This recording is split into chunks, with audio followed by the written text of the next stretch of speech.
Guys हम लोग आए थे गाड़ी चलाना और सीधी का मौसम देख के लग रहा है कि ये ठंडी नहीं बरसात का मौसम आ चुका है। पूरा सीज़न चेंज हो चुका है।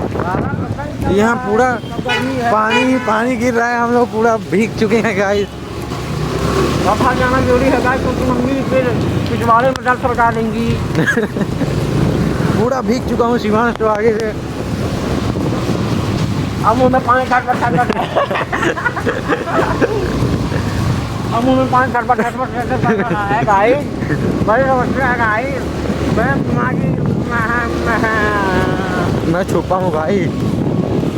गाइस मगर मेरी का मार्केट नहीं।